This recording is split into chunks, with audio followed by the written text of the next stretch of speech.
할렐루야. 아멘. 수요기도에 나오신 여러분 모두 우리 주 예수 그리스도 이름으로 환영하고 또 축복합니다. 우리 마음을 모아서 찬송가 279장 찬양하겠습니다.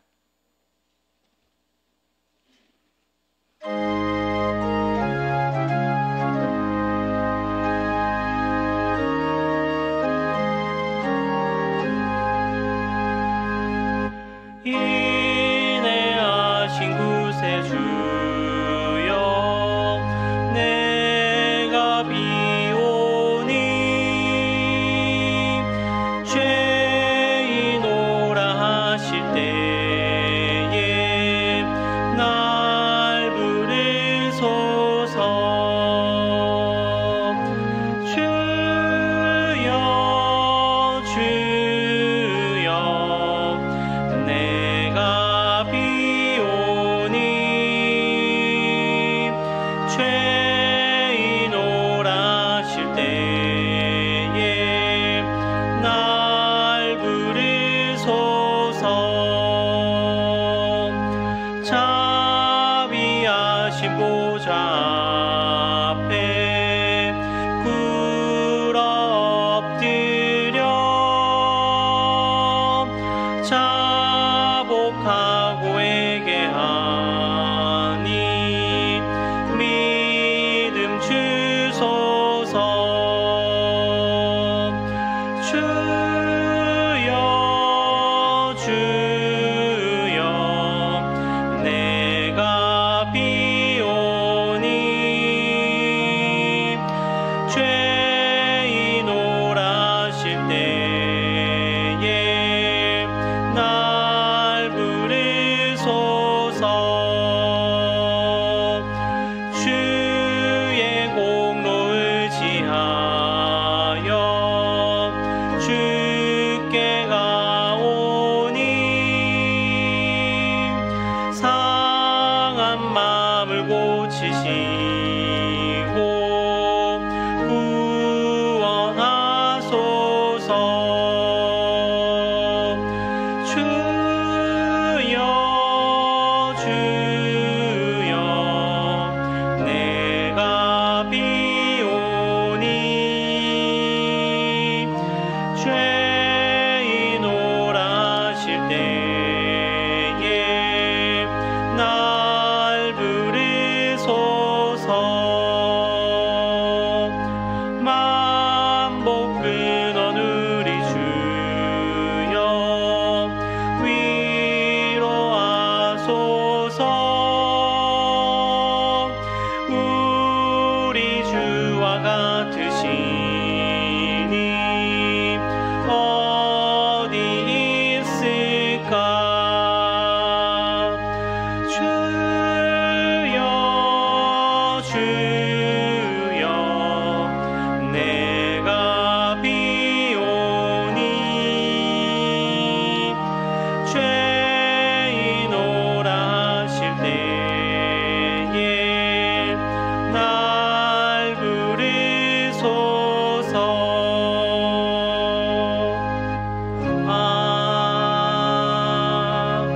아멘. 찬송간장더 찬양하겠습니다. 찬송가 280장 찬양하겠습니다.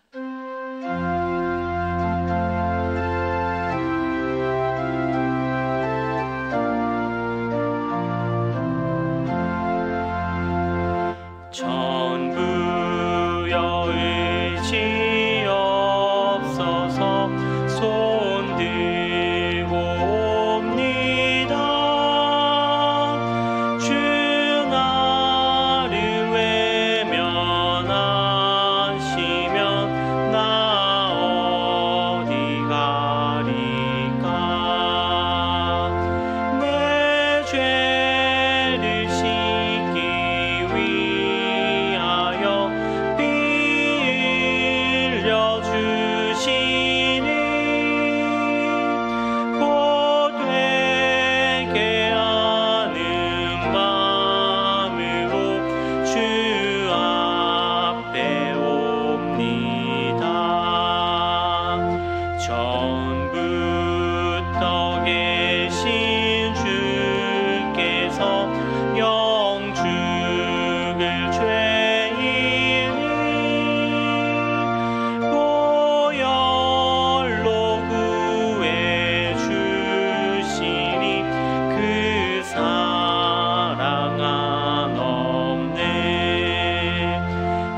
전지전능하신 아버지 하나님, 예수님을 영접하게 하시고 하나님의 자녀인 대한공동체가 수요일 저녁 성삼위일체 하나님께 예배드리며 찬양드리는 기도의 자리로 모이게 하여 주시니 감사를 드립니다. 저희의 연약함을 아시는 주님께서 이 시간 예수 그리스도의 보혈의 피로 정결케 하신 대한교회가 하나님을 영과 진리로 예배하기에 부족함 없는 심령들 되게 하여 주시옵소서. 세상 유혹과 물질의 어려움 가운데 살아가는 교우들의 생활터전을 인도하여 주시고 물질로 인하여 시험에 들지 않게 하여 주시며 그리스도인으로서 구별된 삶을 살아가기에 부족함이 없는 대한교회가 되기를 기도드립니다. 대한교회가 이 시대의 구원의 방주가 되기를 기도드립니다. 가물어 메마른 땅에 단비를 내리시듯 말씀을 통해 성령의 단비를 내려주시는 이 시간에 주님의 목자를 통하여 선포되는 성령 충만한 말씀이 주님을 모르고 살아가는 많은 영혼들과 함께 예배드리는 교우들에게 구원의 기쁨, 생명 양식 되기를 기도드립니다. 예배의 시간을 기억하며 병생에서 지금 있는 그 자리에서 병이 치유되기를 위해 여호와를 부르짖는 환우들에게 말씀으로 치유하심과 회복되게 하시는 은혜가 충만히 임하기를 기도드립니다. 7월부터 시작되는 교회 학교의 수련을 위해 기도드립니다. 다음 세대인 저희의 자녀들이 어떠한 일보다도 먼저 수련회에 참석할 수 있도록 인도하여 주시기를 기도드립니다. 수련회의 순서를 맡은 교역자들이 기도하며 하나님의 은혜와 지혜로서 준비하기를 기도드립니다. 저희의 자녀들이 주님과의 인격적인 만남이 있고 성령님의 인도하심이 있는 수련회가 되기를 기도드립니다. 교통편을 이용하여 오가는 길에 안전사고 일어나지 않도록 보호하여 주시기를 기도드립니다. 맡은 자들이 구할 것은 충성입니다. 하나님의 말씀에 충성하고 순종하며 섬기기를 다하는 교회학교 스승들이 되기를 참된 스승이신 예수 그리스도의 이름으로 기도드립니다. 아멘.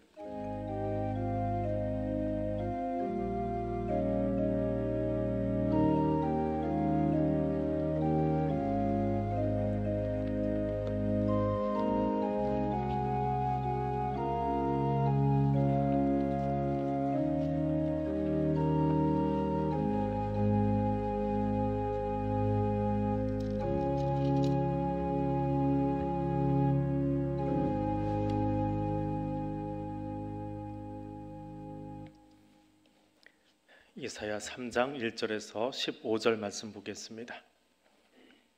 이사야서 3장 1절에서 15절 말씀입니다. 구약성경 969쪽에 있습니다.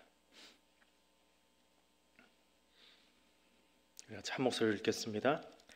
보라, 주 만군의 여호와께서 예루살렘과 유다가 의뢰하며 의지하는 것을 제하여 버리시되 곧 그가 의지하는 모든 양식과 그가 의지하는 모든 물과 용사와 전사와 재판관과 선지자와 복술자와 장로와 오십부장과 귀인과 모사와 정교한 장인과 능란한 요술자를 그리하실 것이며 그가 또 소년들을 그들의 고관으로 삼으시며 아이들이 그들을 다스리게 하시리니 백성이 서로 학대하며 각기 이웃을 잔해하며 아이가 노인에게 비천한 자가 존귀한 자에게 교만할 것이며 혹시 사람이 자기 아버지 집에서 자기 형제를 붙잡고 말하기를 네게는 겉옷이 있으니 너는 우리의 통치자가 되어 이 폐허를 내 손 아래에 두라 할 것이면 그날에 그가 소리를 높여 이르기를 나는 고치는 자가 되지 아니하겠노라.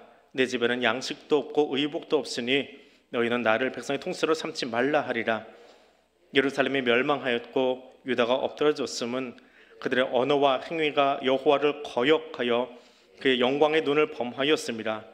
그들의 안색이 불리하게 증거하며 그들의 죄를 말해주고 숨기지 못함이 소돔과 같으니 그들의 영혼에 화가 있을진저 그들의 재앙을 자취하였도다. 너희는 의인에게 복이 있으리라 말하라. 그들은 그들의 행위의 열매를 먹을 것이며 악인에게는 화가 있으리니 이는 그의 손으로 행한 대로 그가 보응을 받을 것임이니라. 내 백성을 학대하는 자는 아이요 다스리는 자는 여자들이라. 내 백성이여 내 인도자들이 너를 유혹하여 내가 다닐 길을 어지럽히느니라. 여호와께서 변론하러 일어나시며 백성들을 심판하려고 서시도다. 여호와께서 자기 백성의 장로들과 고관들을 심문하러 오시리니 포도를 삼킨 자는 너희이며 가난한 자에게서 탈취한 물건이 너희의 집에 있도다. 어찌하여 너희가 내 백성을 짓밟으며 가난한 자의 얼굴에 맷돌질하느냐. 주 만군의 여호와 내가 말하였느니라 하시도다. 아멘. 수요 기도회 후에 우리 박혜성 권사님, 박노희 권사님 모친상 당한 우리 빈소에 위로 예배 다녀오겠습니다. 함께 가실 분들은 기도회 후에 교회 앞에 차를 다 빼놨으니까 승합차에 나눠서 탑승해 주시면 되겠습니다. 나라가 망하는 방법이 뭐가 있을까요? 어떻게 하면 나라가 망할까요? 양식과 물이 없으면 나라가 망합니다. 고대 사회에서 기근이 생긴다라고 하는 것은 왕에게 가장 치명타입니다. 기근 때문에 물러난 왕들도 있기 때문에 그렇습니다. 또 다른 방법은 조언과 정보를 가르쳐줄 어른이 없습니다. 위아래가 없습니다. 어른을 공경할 줄 모르는 권위가 사라져버리는 곳, 그 나라도 망합니다. 준비되지 않은 사람들이 지도자가 되는 것도 문제입니다. 준비되지 않은 아이들이 고관이 됩니다. 그런 나라도 망합니다. 백성이 서로를 확대하고 서로를 배려할 줄 모르는 나라, 그 공동체도 그 나라도 망합니다. 지도자로 사람을 세우려고 하는데 아무리 둘러봐도 거기에 합당한 사람이 보이지 않습니다. 그러면 그 나라는 망하게 돼 있습니다. 근데 이 중에 나라가 망하는 가장 최고의 방법은 뭘까요?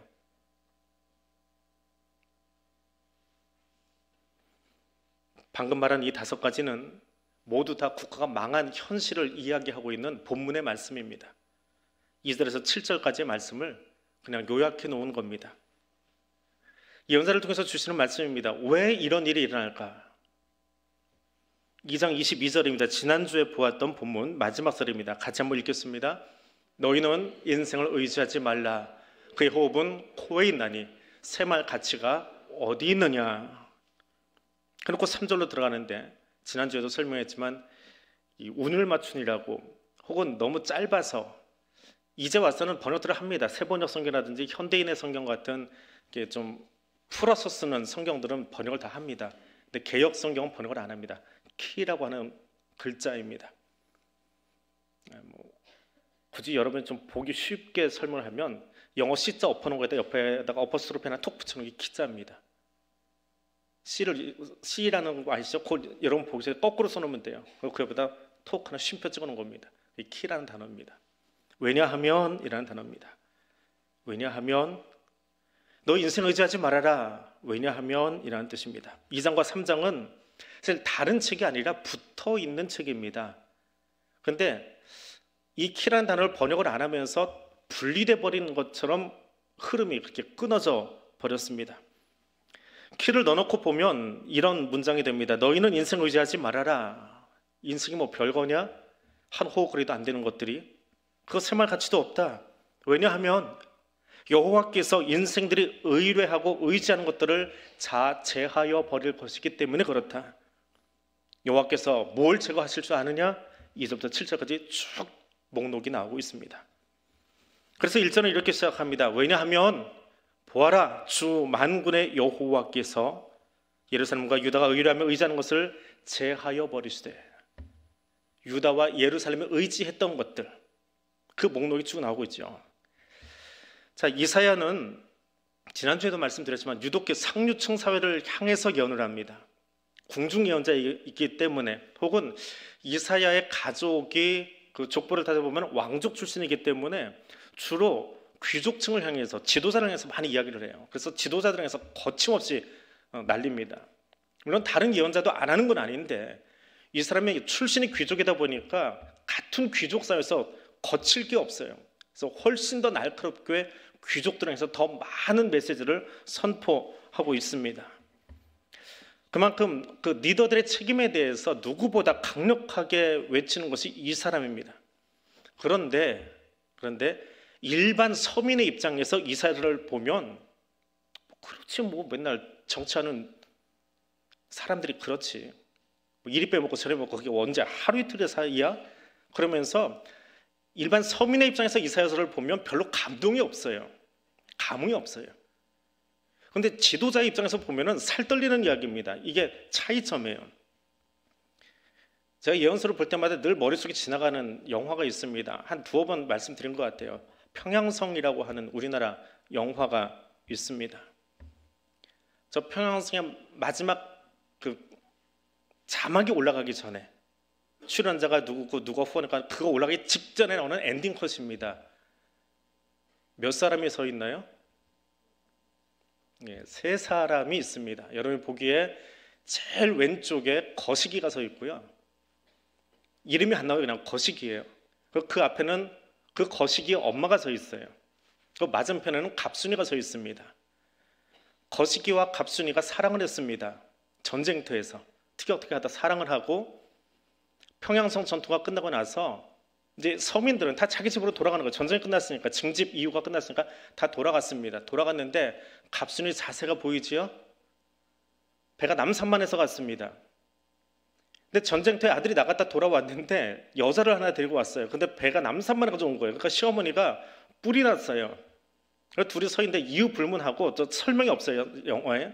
근데 그냥 거시기가 대사를 막 읊조리면서 퇴장합니다. 그러면서 영화가 끝나는데 뭐라고 하냐면 아니 좀 둘이 좀 풀어봐. 둘이 이렇게 기싸움하고 있어. 보자마자 전쟁이면 뭔 전쟁이요? 시어머니와 며느리 전쟁이요? 내가 시어머니 편들 거요, 며느리 편들 거요. 전쟁터에서 살아 돌아왔더니 여기서 또 다른 전쟁이 시작하면 나 어떡하라고 그래요?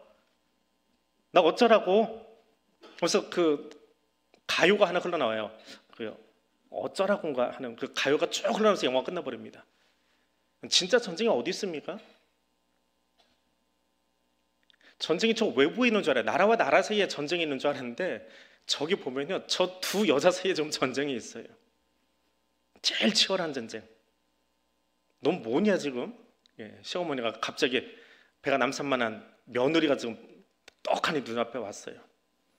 근데 저 서민들에게 전쟁은 그냥 지도자들의 싸움입니다. 누가 땅을 더 많이 차지하느냐, 누가 한강 유역을 차지하느냐, 이게 신라와 고구려의 싸움이에요. 서민들은 거기에 관심 없어요. 딱 하나 관심 있는 건 이 전쟁에서 살아남아서 내 고향으로 돌아가자라고 하는 거예요. 그래서 기껏 살아남았어요. 우여곡절 끝에 살아남아서 돌아갔더니 이제는 진짜 전쟁이 벌어졌어요. 시어머니와 며느리의 전쟁. 백성들의 소망은 한 가지밖에 없습니다. 땅을 잘 기경하고 기근이 오지 않아서 소출을 거두고 가족이 편히 먹고 살면 돼요. 지도자들은, 위정자들은 그 백성들이 그렇게 편안하게 먹고 살 수 있도록 나라의 질서만 잘 잡아주면 돼요. 참견 안 해도 돼요. 그냥 나라가 잘 운영될 수 있도록 기존 질서만 잘 유지해주면 돼요. 그 이상 나설 필요 없어요. 그럼 국민들은 알아서 살아갑니다.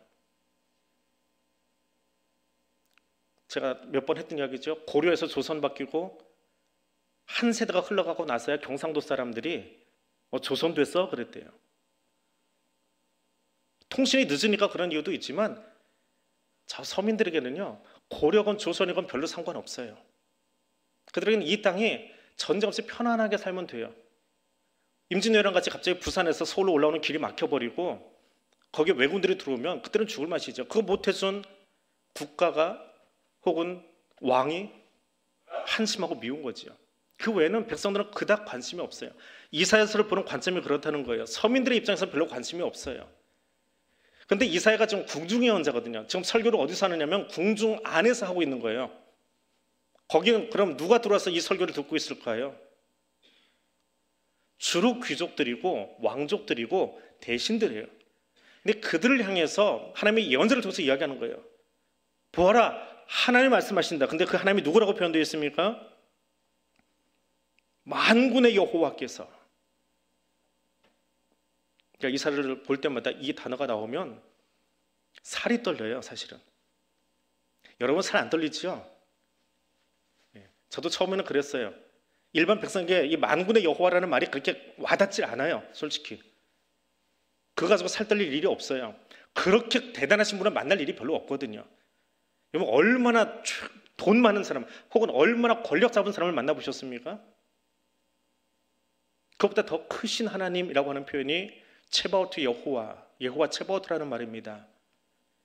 그 하나님을 한 번만이라도 만나고 나면요, 이 단어 앞에서 읽는 순간에 부들부들 떨려요. 근데 왕족들은 알아요.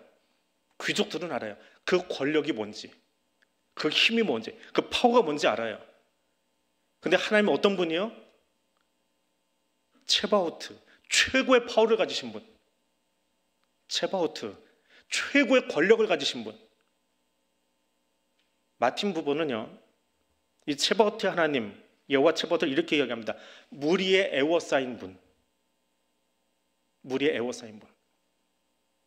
이거는 사람을 둘러선 무리들 중에 숫자도 많고 가장 강력한 무리가 누군지 아세요?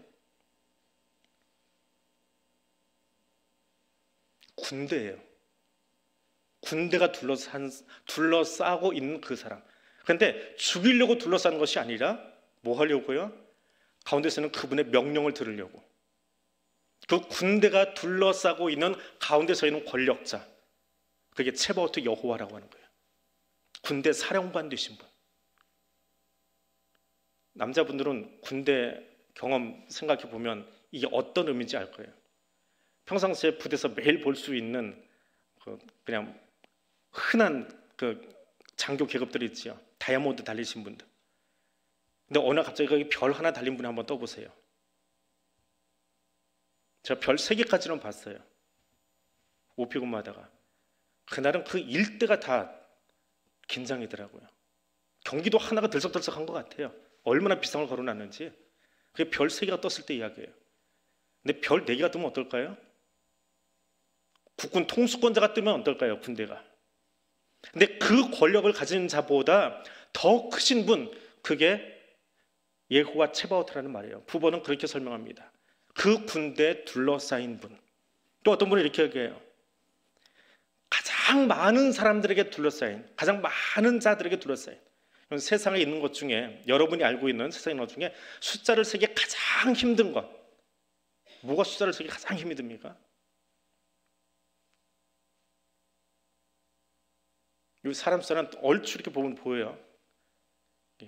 우리가 눈으로 보면서도 세기 힘든 건 별이에요.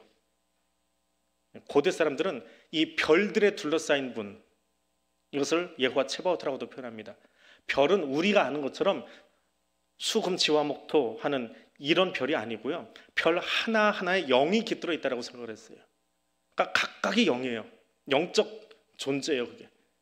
근데 그 영적 존재는 별들에 둘러싸이신 분, 그 별들을 운행하게 하시고 별들이 부딪히지 않게 하고 반짝이게 하시는 그분이 누구라고요?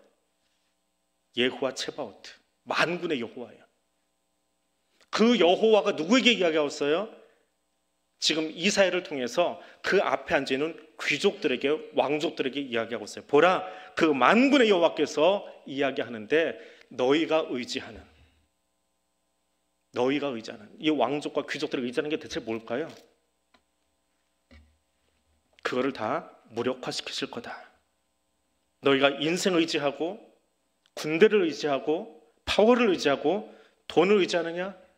세매봐라. 그게 얼마나 걸지, 얼마나 쓸 수 있을지, 얼마나 긴 권력이 될지 한 호흡거리도 안 되는 것 가지고 그거 의지하고 살아? 내가 한 번에 쓸어버릴 수 있어. 없어져라 하면 한 번에 그 모든 것이 다 없어질 수 있어. 근데 너희 지금 그거 의지하고 있잖아.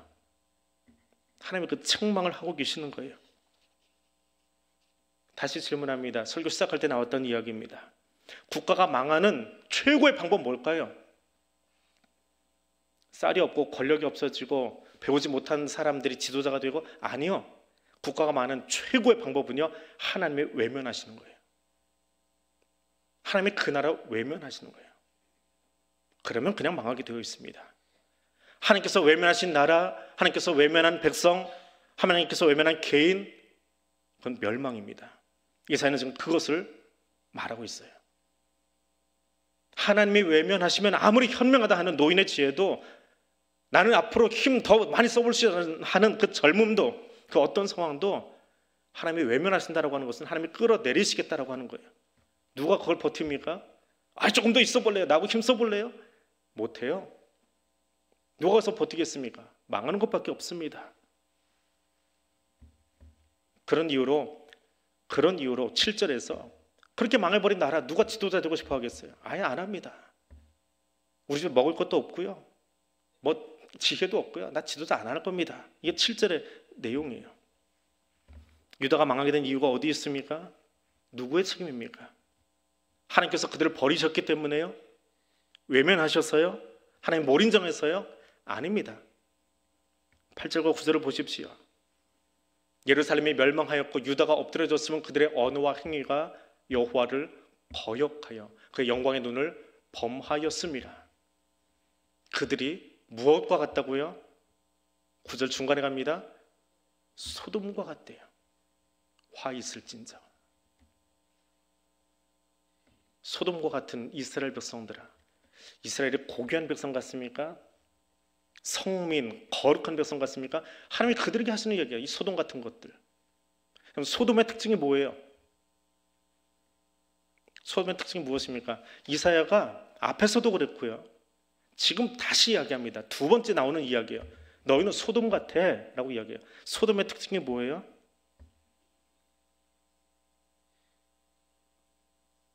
죄를 공공연하게 떠들고 다닌다는 거예요. 부끄러운 줄 모르고 떠들고 다닌다는 거예요. 그게 소돔이에요. 롯이 건드리지 마, 우리 집 손이니까 건드리지 마 그러는데 소돔 사람들 뭐라고 그래요? 끌어내, 우리가 좀 상관해야 되겠어. 끌어내.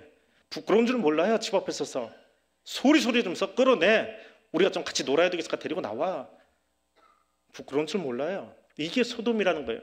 근데 하나님이 이스라엘을, 이 유다를 이야기합니다. 뭐 같다고요? 소돔 같대요. 이게 성적 타락을 이야기하는 게 아니에요. 물론 그런 면도 없지 않아 있어요. 근데 진짜 내용은 뭐냐 하면 죄를 짓고서도 나쁜 짓 하고도 그게 나쁘신 것도 몰라요. 창피한 줄도 몰라요. 부끄러운 거 없어요. 부끄럽지 않아요. 그게 뭐가 어땠어? 남들도 다 그렇게 사는데 그러고 살고 있는 거예요. 근데 그게 누구예요? 이사야가 지금 설교하고 있는데, 예언하고 있는데 그 앞에 서 있는 니들이 그렇다는 거예요. 부끄러운 줄도 모르고 그 정치 지도자 자리에 앉아가지고 하나님 앞에서 백성들을 향해서 함부로 하고 있다는 거예요. 부끄러운 소리는 알면 다행이지요. 모르니까 뭐 같대요? 소돔 같으냐고. 그래서 내가 너희를 끌어내릴 거야. 근데 그 소돔 같게 행동하는 그 모습을 보면서 하나님이 느끼는 감정은 뭘까요? 죄를 짓고도 아무렇지도 않아요. 소돔 사람들처럼 야 끌어내, 우리가 좀 같이 놀아보게, 오늘 저한테 즐기게 좀 내놔, 그 손님 내놔 하고는 그 모습을 보면 하나님 마음은 어떨까요? 내가 이 백성을 지금 어떻게 만들어 놨어요? 세상에서 불러서 구별해 놓은 백성이잖아요. 성민이잖아요. 성민 삼으려고 애굽에서 불러냈잖아요. 성민 삼으려고 그 주변에 있는 나라들을 제물 삼아서 이 민족 구별했잖아요. 그런데 구별해 놓은 이 사람들이 죄를 죄로 여기지 않고 부끄러운 줄 모르고 행동하고 있어요. 그럼 하나님은 모독당하는 거예요. 마치 우리 아이가 밖에 나가서 나쁜 짓 하고 돌아다니는데 너 네 집 자식이냐 그랬더니 우리 아버지 아무개요. 부끄럽지도 않고. 그러니까 사람들이 뭐라고 하겠어요? 그 아버지 보면서. 그러니까 하나님이 느끼는 감정이 내가 모독당했다는 거예요. 내 백성에게 모욕을 당했다. 하나님이 와서 욕하기 때문에 손가락질해서 모욕한 것이 아니라 죄를 죄로 여기지 않고 부끄러운 줄 모르고 살아가는 그 백성 보면서 내가 너한테 심히 수치심을 느껴. 너 때문에 부끄러워 죽겠어. 네가 그렇게 행동하는 거 보니까 내가 참 부끄러워. 그래서 내가 너를 쓸어 없애버릴 거야. 이게 좀 하나님 마음이에요. 그 메시지가 1절부터 15절까지 길게 나옵니다. 그러면서 아주 짤막하게 해요. 예언서가 설교만 있는 게 아니고 앞니를 내다보는 예언도 있고요, 이야기도 있고요, 역사도 있고요. 그런데 오늘 대목에서는 뭐가 들어가 있냐면 9절과 10절에 들어가 있는 내용입니다. 세번역 성경으로 화면에 띄워드릴게요. 같이 읽겠습니다. 의로운 사람에게 말하여라. 그들에게 복이 있고 그들이 한 일에 보답을 받고 기쁨을 누릴 것이라고 말하여라. 악한 자에게는 화가 미칠 것이다. 재난이 그들을 뒤덮을 것이다. 그들이 저지른 그대로 보복을 받을 것이다. 예언을 하다가 갑자기 지혜 문학이 치고 들어옵니다. 예언서 안에 지혜 문학이 들어와요. 지혜 문학은 잠언이나 전도서나 욥기나 그런 책들을 지혜서, 시가서라고도 하고요. 근데 지혜 문학을 여기다 살짝 집어넣어요. 이렇게 하는 이유, 그러면서 이 백성이 이렇게 좀 살았으면 좋겠다라고 하는 교훈을 여기다 집어넣었습니다. 그러니까 15절까지의 메시지에서 메인은 이거예요. 의로운 사람에게, 그리고 악인에게 하나님이 이렇게 하시겠다. 의인은 어떤 사람입니까? 어떤 사람이 의로운 사람이에요?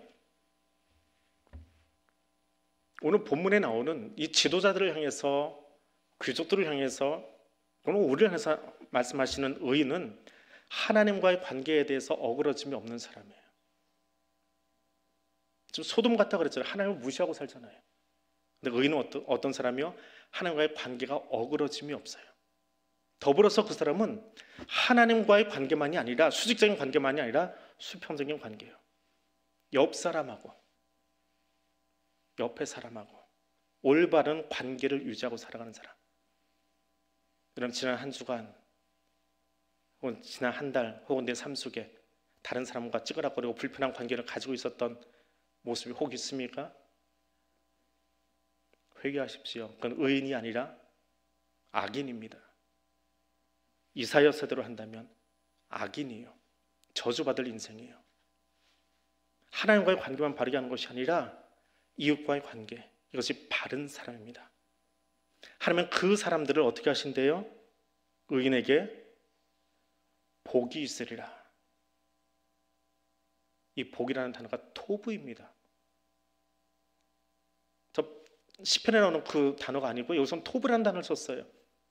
하나님과의 관계가 바르게 되어 있고, 그 하나님과의 관계를 바르게 하고 나서 그 기준으로 이웃과의 관계도 바르게 살아가는 사람, 이 사람이 토부하다. 하나님 보시기에 아름답다. 나하고만 관계를 잘하는 게 아니라 예배 드리고 나서 나가서 다른 사람하고의 관계, 옆 사람과의 관계, 우리 이웃과의 관계, 우리 동역자끼리의 관계, 이걸 잘 만들어낸 사람, 그 사람이 토부하대요. 하나님 보시기에 아름답다, 선하다, 복되다 라고 말합니다. 물론 그렇게 의인으로 살고 싶어도 우리 세상이 뒤틀려 있어요. 온전하지 못하죠. 공중권세 잡은 자들이 지금도 잡고 있으니까. 그래서 선을 행하고 싶은데, 선하게 살고 싶은데 자꾸 주변 환경들이 우리를 넘어뜨리려고 합니다. 그러다 보니 복된 삶을 살고 싶은데 그래 누리지 못할 수도 있습니다. 기억하십시오. 우리가 하는 모든 행동과 예배자의 자세를 하나님이 보고 계신다는 거야. 보고 계신다는 거야. 보신다는 건 뭐예요? 보신 그대로 심판하신다는 거예요. 너 나하고의 관계 잘하고 있니? 좋아. 너 예배 잘 드리고 있구나? 좋아. 잘했어. 오늘 예배 드리는 모습 보니까 내가 너무너무 좋아. 근데 그 모습대로 나가서 옆 사람은 어떻게 지냈어? 하나님은 100점 안 하면 빵점밖에 없어요. 그게 무서워요. 그걸 말하시는 분이 누구요? 제바오토의 하나님이에요. 그분을 비껴갈 수 없거든요. 뭔가 좀 억울한 게 있어서 지방법원 갔다가 마음에 안 들면 항소심 할 수 있어요. 상고심 할 수 있어요. 근데 하나님에게 눈밖에 나면요, 더 이상 항소할 데가 없어요. 그게 무서운 거예요. 근데 그분이 우리를 지금 보고 계신다는 거예요. 나하고의 관계를 바르게 하고 옆 사람과의 관계를 바르게 하느냐라고 하는 거예요. 그럼 악한 자는 누구입니까? 11절에 나오는 악한 자. 거꾸로 이야기하면 돼요. 관계 어그로 들어오는 사람, 관계 어그러진 거 별로 불편하지 않은 사람, 아니 뭐 그 사람 하나 틀어놓고 산다고 뭐 내가 불편해? 한 사람하고 들어오는데 여기 10명 있는데 뭐 어때? 뭐 그러고 사는 사람, 이게 악한 거예요. 성경 말은 악한 건 그거예요. 칼 휘두르는 사람은 강도짓 하는 사람이 아니고요, 하나님과의 관계는 가장 최고 예배를 드리는 것 같은데, 기도는 누구보다 잘하는 것 같은데, 이 옆 수평의 문제예요. 물론 하나님과의 관계가 잘못되면 이미 그냥 수월에 떨어진 거고요. 이게 잘못된 거예요. 관계를 대충 하는 사람, 나 혼자 잘하고 나 혼자 괜찮다고 말하는 의인인 척하는 사람, 그들에게는 화가 있으리니 그들이 한 그대로. 너 한 사람 우습게 여겼지? 나도 너 하나 좀 우습게 여겨볼까? 라고 하나님 이야기하신다면 너 어떻게 합니까? 그게 지혜문학에 나오는 무서운 이야기예요. 성경에 나오는 이야기예요. 예언서는 그래서 읽을 때 두려워요. 이대로 살지 못했던 내 모습. 하나님이 이 의인들에게는 그들의 행위의 열매를 먹게 해주신대요. 하나님과 관계를 잘했어? 그럼 거기에 맞는 열매 내가 줄게. 이웃과 관계를 아름답게 만들어갔니? 그럼 이웃 사이에서 더 좋은 열매를 먹을 수 있도록 내가 너에게 갖다 줄게라고 이야기하십니다. 그런데 악인에게는 어떻게 해요? 네가 한 그대로 똑같이 나도 너한테 해줄 거야. 하나님의 말씀이에요. 보응하겠다, 보복하겠다라고 이야기합니다. 사람들이 나한테 한 대 때려서 나도 한 대 때리는 뭐 그런 정도의 보복이 아니고요. 내가 하는 행동을 하나님이 똑같이 나에게 갚아주신다고 하면 난 어디로 피합니까? 사람 눈은 피해 다닐 수 있어요. 마음에 안 드는 사람이 있으면 올라가다가 뭐 그러진 않으시겠지만 엘리베이터 앞에 딱 섰는데 문이 딱 열렸는데 마음에 안 드는 사람이 있어요. 그럼 다음 엘리베이터 타면 되잖아요. 그렇지요? 하나님은 어떻게 하실 거예요? 하나님은 어디로 피하실 거예요? 하나님 피할 장소가 어디 있어요? 하나님 피할 시간이 어디 있어요? 그래서 하나님을 두려워하는 거예요. 그래서 하나님을 경외할 수밖에 없는 거예요. 그런 말씀 늘 기억할 수밖에 없는 것, 기억해야만 하는 것, 우리가 하나님 앞에 피할 곳이 없다는 거예요. 심지어는 저 수월에 떨어져 있어도 하나님 거기까지 보고 계신대요. 그러니까 어디 가서 숨겠어요? 숨을 수 없다면 거꾸로 하나님 앞에 내가 얼마나 의인의 삶을 살기 위해서 애써야 되는지, 죄인의 본성을 가지고 있는 내가 하나님 말씀대로 살아가려고 얼마나 몸부림쳐야 되는지, 몸부림쳐야 되는 거예요. 적당히 해서 되지 않아요. 의인인 척 해가지고 되는 것이 아니더라라고 하는 겁니다. 이것이 지혜문학이에요. 그래서 예언서는 단지 심판을 말하고 두려움을 갖게 하는 책이 아닙니다. 예언서를 읽으면서 우리가 해야 될 일은 그거예요. 말씀을 듣는 내 자리를 돌아보는 거예요. 지금 나의 삶의 자리, 내가 오늘 말하고 행동하는 그 자리, 이 자리에서 하나님과의 관계를 바르게 하고 있는지, 그 하나님의 말씀을 들었으면 옆 사람과의 관계는 내가 바르게 하고 있는지 늘 살피는 거예요. 너 똑바로 살아 하는 게 아니고요. 죄송해요. 손이 한쪽으로 나가서 너 똑바로 살아 하는 게 아니고요. 어떻게 해요? 내 자리 살아고 있는지, 내 자리를 거룩하게 할 곳은 다른 곳이 아니야. 내가 앉아있는 이 방석, 이 삶의 자리를 거룩하게 하면 돼요. 그럼 그 거룩한 백성이 모여서 교회가 되는 거예요. 거기 하나님의 통치가 있고요. 거기 성령 충만함으로 성경에 나오는 그 모든 것을, 성경에 나타나는 그 기적들은요, 신비주의가 아니고요, 신비한 거예요. 신비한 일이 벌어져요. 우리 하나님 말씀대로 살면 우리가 생각하지 못했던 신비한 일들이 벌어져요. 사람의 생각으로는 이만큼 열심히 하면 이만큼 결과가 나와요. 그건 사람의 방법이에요. 근데 하나님은요, 나는 이만큼밖에 안 했는데 이만큼 갖다 주세요. 이게 신비예요. 나는 이만큼밖에 열심을 안 냈는데 하나님의 요만큼의 열심 보고 아이고 대단하다고 이만큼 갖다 주세요. 나는 이만큼 울었는데 하나님은 백날 웃을 수 있도록 기쁨을 갖다 주세요. 이게 신비한 거예요. 사람은 우리가 노력한 만큼의 결과만 갖다 주지만 하나님은 그렇지 않으세요. 복의 인생을 산다라고 하는 것, 그래서 내 자리를 거룩하게 구별하는 거예요. 다시 한번 2장 22절을 봅니다. 너희는 인생을 의지하지 말아라. 뒤집어 이야기합니다. 1절로 갑니다. 너희는 만군의 여호와만, 예후와 체바오트만 의지해라. 모든 주권자 위의 하나님, 모든 왕의 왕 되신 하나님, 그 하나님이 이 나라도 우리 교회도 나의 삶도 책임지시고 주권적으로 인도해 주실 것을 믿습니다. 나도, 우리 교회도, 우리 가정도, 이 나라도 그 하나님의 주권 아래에 있음을 인정하십시오. 내가 그 위에 서려고 하지 마시고 내가 하나님 가르치려고 하지 마십시오. 하나님의 그 크신 주권으로 이 나라를 도와주십시오. 하나님 그 전능하신 힘으로 내 삶을 책임져 주십시오. 이끌어 주십시오. 하나님 그 전능하심으로 이 교회를 이끌어 주십시오. 그 한마디면 좋게요. 하나님께 무슨 설명을 우리가 더 하겠습니까? 얼마나 안다고 하나님 이만저만저만 하고 우리가 설명하겠습니까? 전지하신 하나님 앞에 내가 무엇을 설명하며 증언본하겠습니까? 하나님 여기 책임지십시오. 그럼 나는 그 계획에 순종하고 나가겠습니다. 필요할 때 나를 써주십시오. 하나님이 가장 멋있게, 가장 신비하게 여러분의 삶을, 우리 교회를, 이 나라를 하나님이 써주십니다. 그 하나님만 의지하는 사람, 그 하나님만 경외하는 사람, 그 앞에 겸손히 엎드린 사람, 그 사람이 내가 될 수 있기를 원합니다. 그래서 기도하겠습니다. 여호와 경외함으로 살아가기를 원합니다.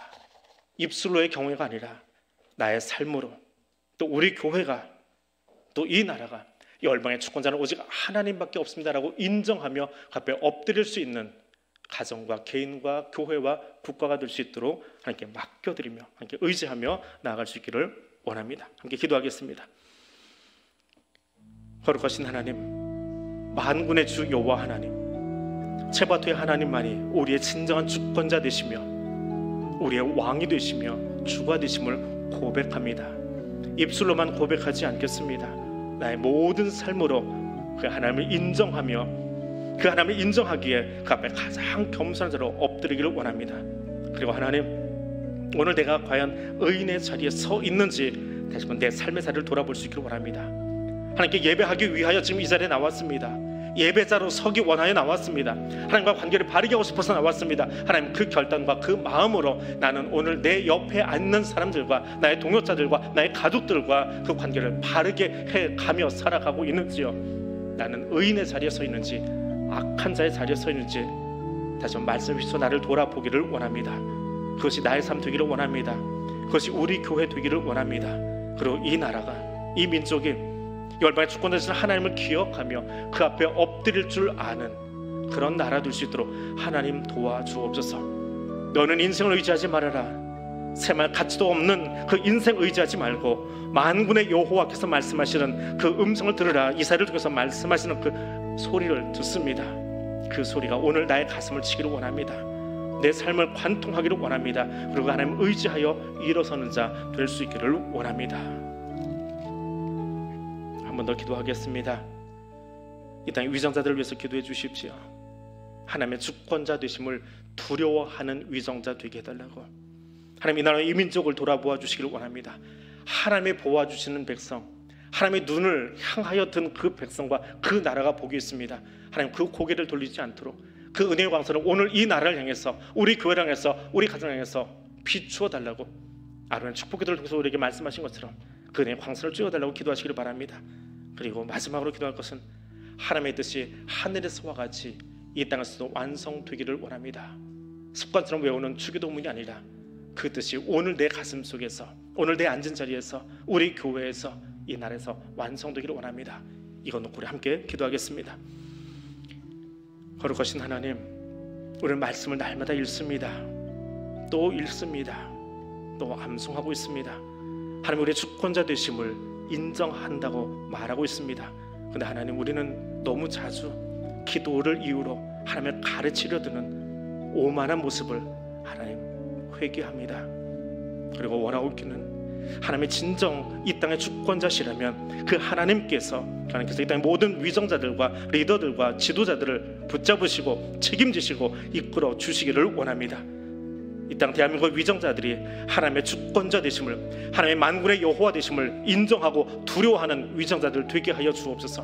교회에 세우신 모든 직분자들이 진정 이 교회의 머리 되신 하나님, 이 교회의 주권자 되신 그 하나님을 두려워하며 경외하며 세상에 맡겨진 직분 감당할 수 있도록 하나님, 우리 교회에서 오신 모든 목회자와 모든 교역자들과 모든 직분자들, 모든 성도들 한 사람 한 사람 주님께서 붙잡아 주시고 하나님 그 주권자를 인정하며 설 수 있도록 도와주시옵소서. 그리고 오늘 우리가 기도하는 것처럼, 또 우리가 계속하여 암송하여 기도했던 것처럼 하나님의 뜻이 하늘에서와 같이 이 땅에서도 오늘 나의 가슴에서, 나의 앉은 자리에서, 우리의 가정과 우리의 기업과 우리 교회와 이 나라와 이 민족 가운데서 완성되기를 원합니다.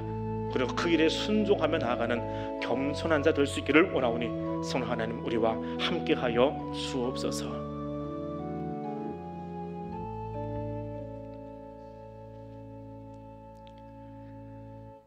만군의 여호와 하나님, 하나님을 그렇게 부릅니다. 근데 나는 정말 하나님을 그 모든 것 위에 서신 최고의 하나님으로 인정하고 있는지요? 그러하지 못했던 나의 교만과 오만함을 먼저 회개합니다. 그리고 이 시간 그 만군의 여호와 하나님을 경외하며 두려워하며 무릎 꿇을 수 있도록, 엎드릴 수 있도록 지금 내 자리를 붙들어 주시고 내 마음을 새롭게 하여 주옵소서. 그리고 하나님의 주권자처럼 인정하는 내가 되게 해주시고, 우리 교회가 되게 해주시고, 우리 기업이 되게 해주시고, 이 나라와 이 민족이 되게 하여 주옵소서. 그래서 우리가 습관적으로 외우는 주기도문이 아니라 하나님 그 한 구절 한 구절을 우리가 다시 읊조릴 때마다 아버지의 뜻이 하늘에서와 같이 이 땅에서도 나의 가슴 속에서, 나의 교회에서 완성되기를 원합니다.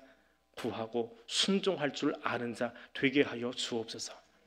예수님 이름으로 기도드립니다. 아멘.